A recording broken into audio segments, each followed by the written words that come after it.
The gymnasium smelled like floor wax and construction paper, and Ethan Walker was standing near the back wall in his work boots, still smelling faintly of engine grease, when his daughter tugged his sleeve and said the sentence that would knock the air clean out of his chest. Mia, 7 years old, gap-toothed, pointed across the crowded room toward a woman kneeling beside a table of clay volcanoes, and said it so casually, so lightly, the way children say things that shatter adults completely. "Dad, my teacher knows you." Ethan's coffee cup stopped halfway to his mouth. The woman looked up.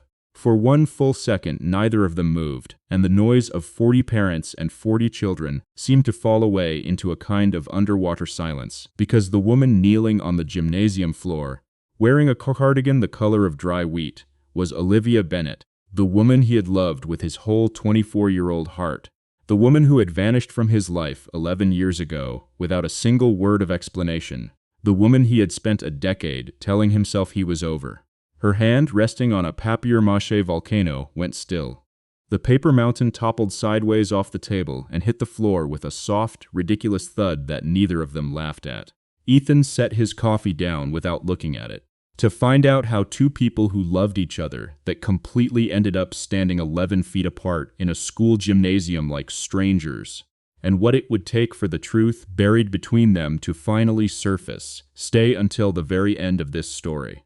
If stories like this one, the ones about people who carried an old wound quietly for years, never suspecting the truth was so much kinder than what they'd been told, mean something to you, we'd love to hear it in the comments before we go any further. So many of you watching have lived some version of this. And here's a question worth sitting with before we even go back to the beginning. When two people who loved each other are torn apart by someone else's lie, is it kinder in the long run to tell them the truth immediately, even if it destroys a friendship? Or is silence sometimes its own form of protection? Hold on to that thought. It matters more than you think by the end of this one. 11 years earlier, none of what you just watched existed. Ethan Walker was 24 years old, 6 credits from finishing an engineering degree he was paying for himself, working nights at a hardware store to cover rent on a 1-bedroom apartment above a laundromat. He was not a loud man, he never had been. He was the kind of young man who fixed things quietly, a leaking faucet, a wobbling table leg, a friend's flat tire, without ever mentioning that he'd done it. Olivia Bennett was 22, finishing her teaching certification. The kind of woman who remembered the names of every student she'd ever tutored and asked follow-up questions like she actually wanted the answers. They had met in a laundromat, of all places, arguing gently over whose quarters belonged to which machine, and from that ridiculous beginning had built something that felt, to both of them, permanent. They talked about a future the way only very young people in love can talk about a future. Plainly, certainly, as if it were already a fact and not a hope. Between them, orbiting closer than either of them noticed at the time, was Marcus Doyle.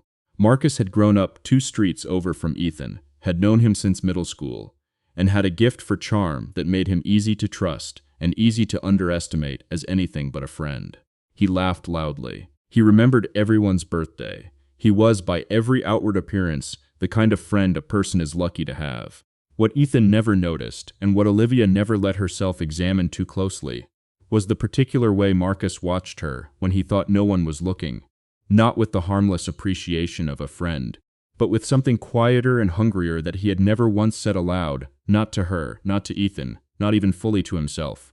The stakes, in that ordinary year, were not corporate mergers or headcounts or dollar figures. The stakes were smaller, and in their way, larger than that. A young couple building a life on a foundation of trust that neither of them thought to question, because why would you question the ground you're standing on? Ethan was 6 months from graduating. Olivia had just been offered her first classroom, a 3rd-grade position at a school across town, the job she had wanted since she was 11 years old and had decided, with a child's total conviction, that she would spend her life teaching other children how to read.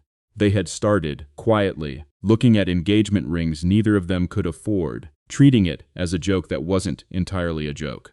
Ethan kept his hopes the way he kept everything. Close to his chest, spoken rarely, felt completely. Then, over the course of 11 days in March, the ground began to move beneath both of them without either one feeling the tremor. Marcus began gently, almost imperceptibly, planting small doubts in Olivia's mind. A comment here about how much time Ethan was spending with a study partner named Rachel. A sigh there about how he probably shouldn't say anything. A look of manufactured discomfort whenever Rachel's name came up. None of it was a lie loud enough to notice. All of it was a lie quiet enough to believe. At the same time, in conversations with Ethan, Marcus mentioned, almost as an aside, that Olivia had seemed distant lately, that she'd been talking about her ex-boyfriend from college, that maybe Ethan should give her some space rather than push. Two people who trusted each other completely were being handed, spoonful by spoonful, a story that was not true, by a man neither of them had any reason to doubt. Ethan noticed the growing distance and did what he always did with pain. He went quiet, gave her the space Marcus had suggested, told himself that pushing would only make it worse, that patience was a kind of love too. Olivia noticed Ethan pulling back and read it, through the lens Marcus had built for her, one small comment at a time, as confirmation of exactly what she feared. Neither of them said the thing that would have unraveled the whole quiet catastrophe in a single sentence. Neither of them asked directly. And a young man's silence, meant as patience, and a young woman's fear, planted by someone she trusted, moved toward each other that spring like two trains on the same track, with a smiling, charming conductor standing at the switch, and neither one of them yet knew how close the collision already was. It happened on a Tuesday, in the parking lot outside the university library, under a sky that had been gray all week and finally decided to rain. Ethan had come to find Olivia after his last final, carrying a small box in his jacket pocket that he had been carrying, in one form or another, for almost 2 months. He had rehearsed nothing. He had simply decided, the way he decided most important things, quietly and completely, that today was the day. Olivia was waiting by her car when he arrived, and something in her face told him immediately that whatever he had planned would not survive the next 5 minutes. She told him, in a voice she kept carefully level, that she knew about Rachel, that she'd heard he'd been seen with her, more than once, more than could be explained by a study group, that she didn't want an explanation, because she already knew what explanations sounded like when someone was caught. Ethan stood in the rain that had just started falling and felt something in his chest fold in on itself. He told her there was nothing to explain, that Rachel was a classmate, nothing more, that he didn't understand where this was coming from. But he said it quietly, the way he said everything, and to Olivia, standing there with weeks of Marcus's careful whispers already planted deep in her, quiet looked exactly like guilt. He did not raise his voice. He did not chase the conversation the way a guiltless man might have. He simply stood there, soaked, holding a small box in his pocket he would never open in front of her, and let her walk to her car, because some small, wounded part of him believed that if she truly wanted to leave, forcing her to stay would only prove he didn't respect her enough to let her go. That was the last real conversation Ethan Walker and Olivia Bennett would have for 11 years. What neither of them knew, what neither of them would learn for a very long time, was that the sighting of Ethan and Rachel had come from Marcus himself, who had, with careful timing, mentioned it to a mutual friend in exactly the kind of detail designed to travel back to Olivia through a chain of people who would never think to question where the story had started. Marcus never told a lie anyone could point to directly. He simply arranged the truth so that it pointed in the wrong direction, the way a person might turn a single road sign a few careful degrees so that every honest traveler ends up lost. Within 2 weeks, Olivia had accepted a teaching position in a different university, 300 miles away, telling her family only that she needed a fresh start after graduation. She did not tell Ethan she was leaving. She told herself this was self-protection, not cruelty, that a woman who had just watched someone she trusted turn out to be someone else entirely didn't owe that person a goodbye. Ethan, for his part, told himself that chasing her would be exactly the kind of thing that had already driven her away, and so he let her go the same way he let go of most things that hurt him, without a scene, without a single accusation, carrying the box with the ring inside it to the back of a dresser's drawer where it would sit, unopened, for longer than either of them could have imagined. He graduated. He took a job as a structural inspector for a construction firm, work that suited his quiet, detail-oriented nature, work that let him notice things other people walked past without seeing. 2 years later, he met a woman named Claire, and the relationship moved quickly, the way relationships sometimes do, when two people are each trying to fill a space the size and shape of someone else. Claire got pregnant. They married quickly, quietly, without much celebration, and 8 months later Mia was born. Claire left when Mia was 2, unable, in the end, to build a life around a man who, however kind, however steady, had never once looked at her the way people look at someone they chose completely. She did not disappear entirely. She sent birthday cards. She called on holidays. But the daily weight of raising Mia settled onto Ethan's shoulders alone, and he carried it the way he carried everything, without complaint, without explanation, without ever telling anyone, including eventually Mia herself, the full shape of what he'd lost and when and why. He left the inspection firm not long after, worn down by a company restructuring that had nothing to do with him and everything to do with cutting overhead, and took a maintenance position at a mid-sized apartment complex, steady hours, decent benefits, and most importantly, a schedule that let him be home every single day when Mia's school bus pulled up.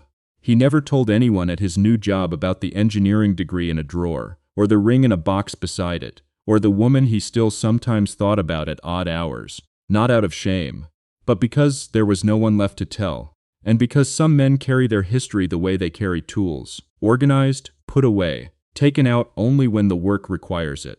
If any part of this has ever felt familiar to you, the quiet way people carry an old loss without ever setting it down, the way silence can get mistaken for indifference, when really it's just a person trying not to fall apart in front of someone they love.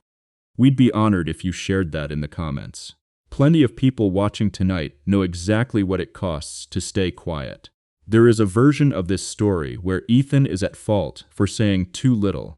That same Tuesday in the rain, where an older generation's instinct to let silence do the talking cost him the one thing he wanted most, and a louder, more direct conversation might have saved 11 years of 2 lives moving in the wrong direction. There is another version where speaking up would have changed nothing, because the lie had already done its work before either of them opened their mouths. Which one you believe probably says something about how you were raised to handle heartbreak yourself. 8 months would pass in Ethan's new life before anything shifted at all. 8 ordinary months of packed lunches and Saturday soccer practices and quiet evenings fixing dripping faucets in other people's apartments, before an ordinary Tuesday morning school drop-off would put him, without warning, back in the same room as the only woman he had never quite finished loving. The morning after the gymnasium, Olivia Bennett sat alone in her classroom before the first bell, staring at a stack of ungraded spelling tests she was not reading, replaying the same 11 seconds over and over. Ethan's face, the coffee cup stopping halfway to his mouth, the volcano hitting the floor. She had built, over 11 years, a careful and orderly life. She had a classroom she loved, a small house with a garden she tended on weekends, a rhythm to her days that asked nothing of her except steadiness. She had told herself, more times than she could count, that she had made peace with what happened, that she had been young, that people change, that Ethan had simply chosen someone else, and she had been strong enough to build a life without him. Seeing him standing 11 feet away with a little girl who had his exact same watchful quiet had cracked something in that careful peace she hadn't realized was so thin. What unsettled her most wasn't the fact of seeing him again. It was a single detail that kept surfacing, unwelcome, every time she tried to push the memory away. The way he had looked at her, not with anger, not with the cold detachment of a man who had moved on entirely satisfied with his choice, but with something that looked unmistakably like grief. Guilty men do not usually look like that after 11 years. That was the thought she couldn't shake, sitting alone at her desk while the classroom clock ticked toward 8. She mentioned it, almost against her own better judgment, to Denise Okafor, a fellow teacher 2 doors down who had become, over the years, the closest thing Olivia had to a confidant. Denise had known Olivia back when she first moved to the city, wounded and closed off, refusing to explain why. Denise listened to the story of the gymnasium, of the volcano, of the face across the room, and went very quiet in a way that made Olivia's stomach turn cold. Walker, Denise said slowly. Ethan Walker. From back home. It turned out that Denise's older brother had, for a stretch of years after college, been part of the same loose circle of friends as Ethan and a man named Marcus Doyle. And Denise remembered faintly a rumor from around that time. Something about Marcus and a girl he'd liked who ended up with someone else. Something that had never quite made sense to her brother, who'd always thought Marcus talked about the breakup with a strange, satisfied kind of sympathy. It was not proof of anything. It was a loose thread on a decade-old sweater. But it was enough to send Olivia home that night and pull an old shoebox down from her closet. Letters, photographs, a movie ticket stub from their first date. Things she had never been able to throw away, no matter how many times she told herself she should. Buried near the bottom was something she had forgotten entirely. A folded note from Marcus, dated the same week as the breakup, congratulating her on getting out before things got messier. A phrase that had meant nothing to her at 22, and now, at 33, sitting on her bedroom floor with the shoebox open in her lap, meant everything. 2 towns over, Ethan was dealing with a version of the same restlessness. Though he would never have called it that. He found himself, 3 days after the gymnasium, standing outside the apartment complex's maintenance office, holding a wrench he didn't need, thinking about a woman he hadn't let himself think about in years. He mentioned it, briefly, to his sister Denise. No relation to the other Denise, simply a coincidence of names that meant nothing, except that this story has more overlooked women in it than anyone gave credit for. During a Sunday dinner, and his sister, watching him push food around his plate without eating it, finally asked the question he'd been avoiding since Tuesday.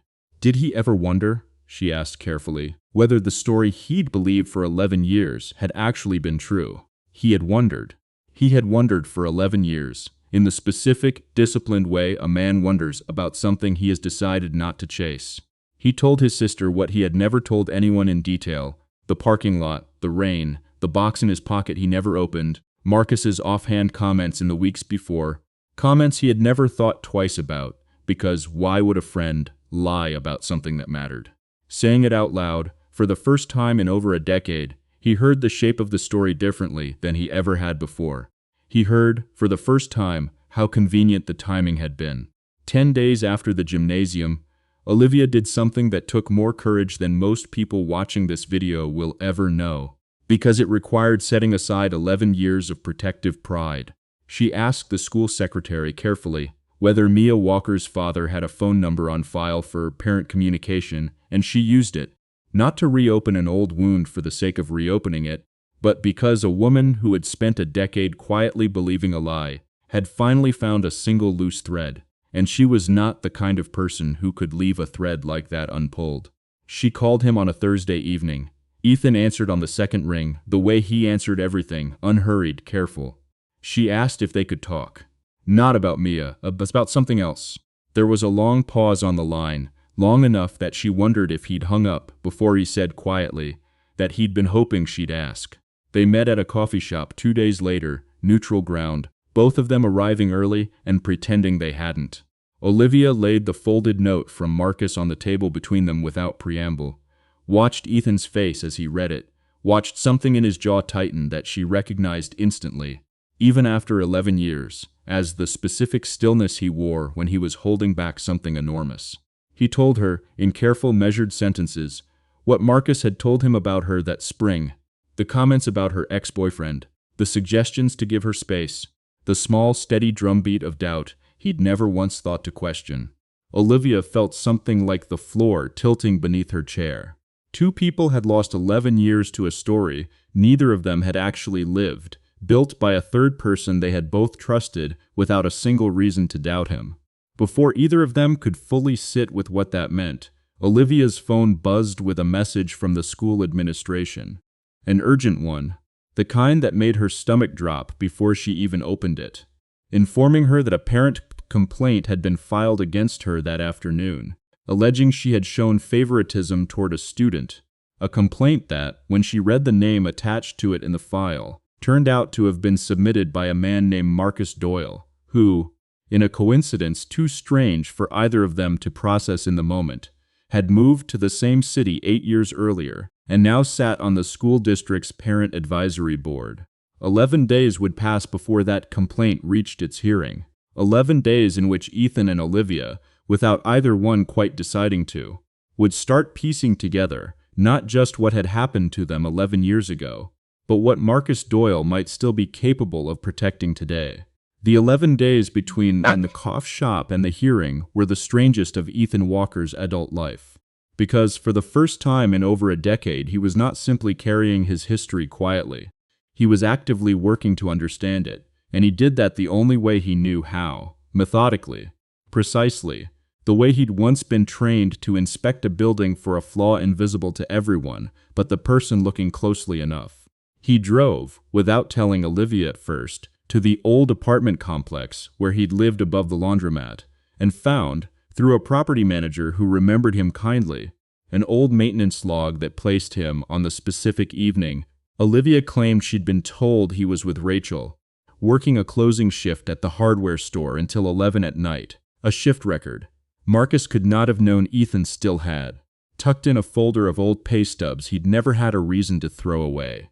Olivia, meanwhile, went back through 11-year-old emails from her college account, an account she'd nearly forgotten still existed, and found 3 messages from Marcus, sent in the 2 weeks before the breakup, each one a small, careful escalation.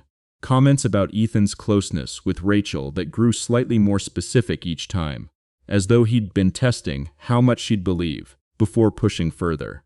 Read together, in order, in a single sitting, they no longer looked like the concerned observations of a friend.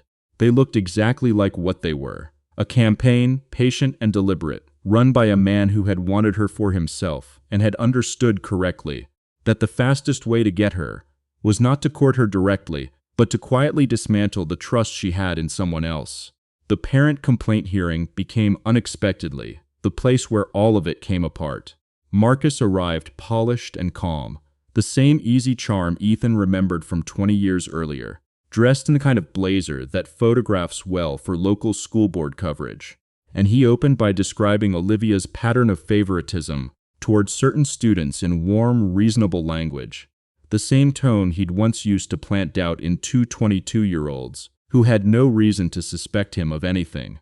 But Olivia had come prepared, and so sitting quietly in the second row of folding chairs had Ethan, and so unexpectedly had Denise Okafor, who had spent the previous week making a few careful phone calls to her brother's old friend group, and had come back with something none of them had known to look for.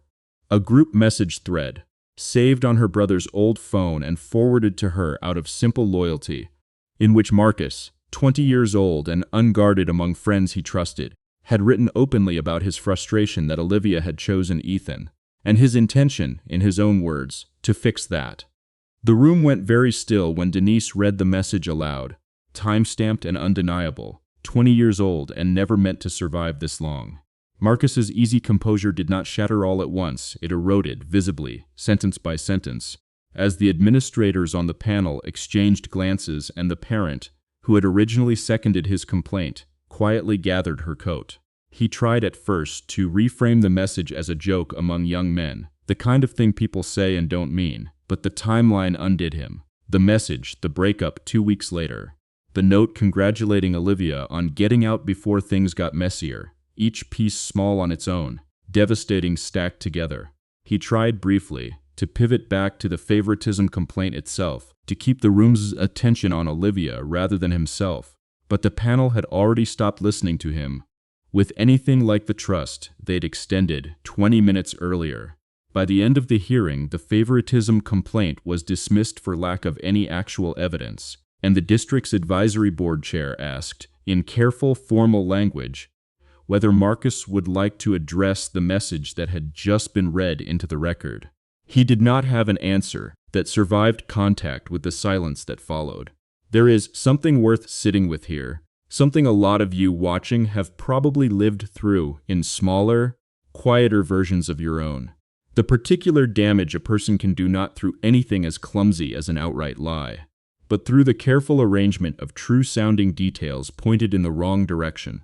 The kind of harm that's almost impossible to prove, until, years later, someone finally pulls every thread at once. Some people spend their whole lives getting away with exactly that, simply because the people they hurt were too honest to imagine anyone would bother. Ethan did not gloat. He did not raise his voice at Marcus, did not deliver the kind of speech television had trained everyone to expect from a wronged man finally vindicated in public. He sat, hands folded, and said only one thing when the panel chair asked if he wanted to speak: that he had lost 11 years he would never get back. That he wasn't interested in Marcus's punishment so much as he was interested in making sure no one else in this community lost 11 years to someone's careful, quiet lies, and that if the district needed anything further from him, they knew where to find him. Then he sat back down. Olivia, watching him, understood in that moment something she hadn't fully let herself understand before, that the very stillness she had once mistaken for guilt in a rainy parking lot 11 years ago had never been guilt at all.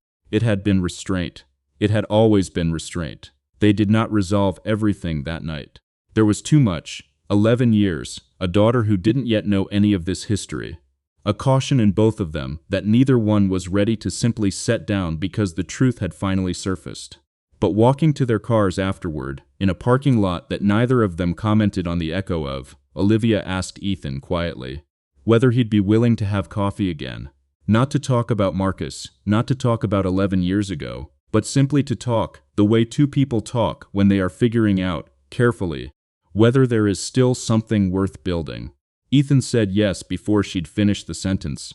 1 month would pass before either of them was ready to say, out loud, what both of them had already privately decided, and before Mia, without any idea of the history involved, would ask her father a question over dinner that neither he nor Olivia had prepared an answer for. The question came on a Thursday, over spaghetti, in the small kitchen Ethan and Mia had shared for 5 years.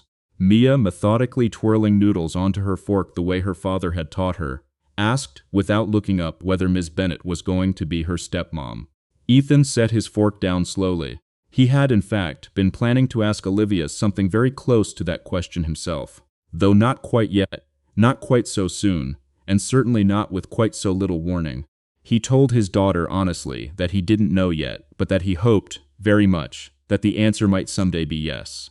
Mia considered this with the total seriousness only a 7-year-old can bring to dinner-table diplomacy, then said that Miss Bennett gave the best gold stars in the whole school, and that this seemed to her like a reasonably good sign.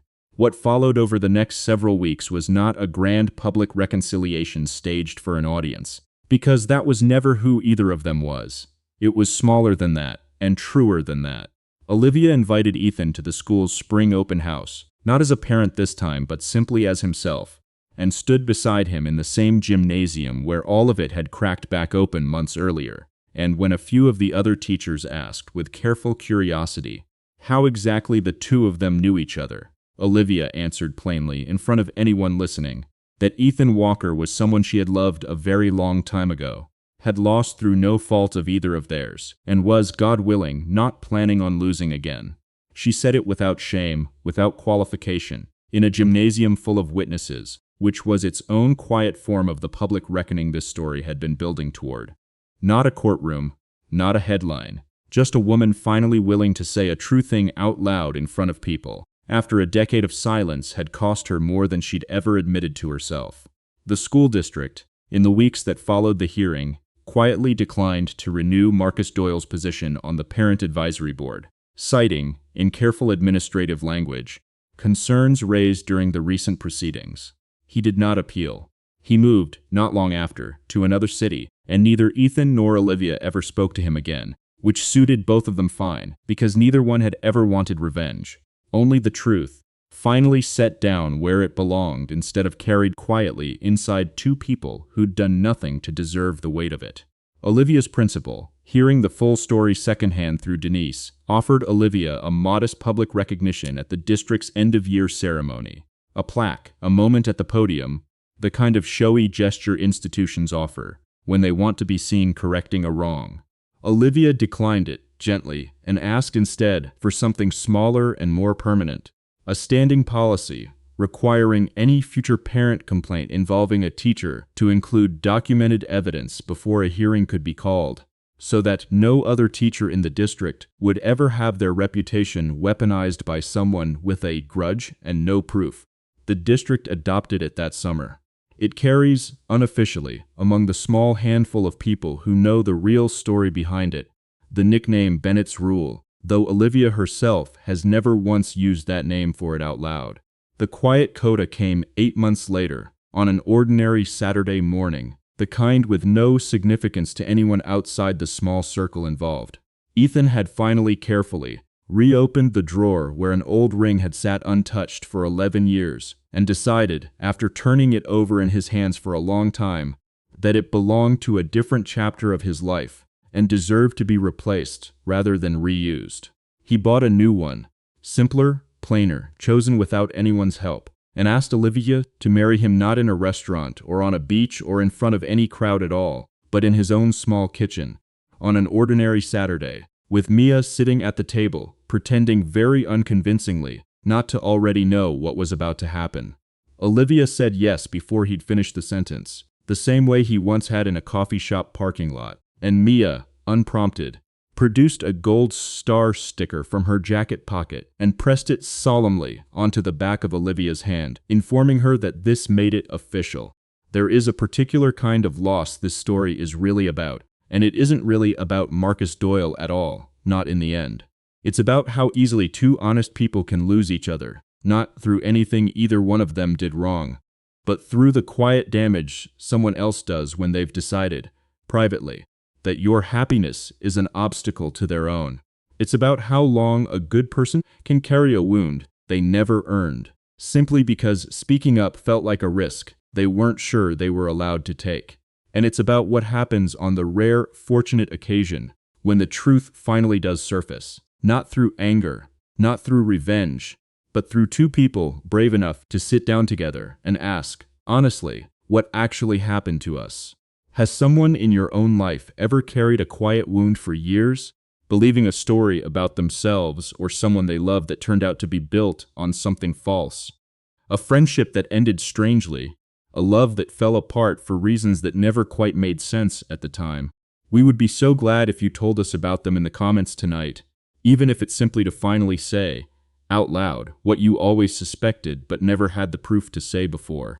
And if you believe, the way this story believes, that quiet, overlooked people deserve to have their truth seen eventually, we hope you'll consider staying part of our family here and subscribing, so you're with us for the next story just like this one. Somewhere in a small kitchen, on ordinary Saturday mornings that no one else will ever know the full history of, a gold star sits pressed against the back of a woman's hand, and a man who spent 11 years carrying a silence he never should have had to carry, finally has no reason left to carry it alone. That, in the end, is the whole of it. Not a grand reversal, not a dramatic public unmasking, but two people and a little girl who loves gold stars quietly getting back the years they were owed. Thank you for staying until the very end of this one. We'll see you in the next story.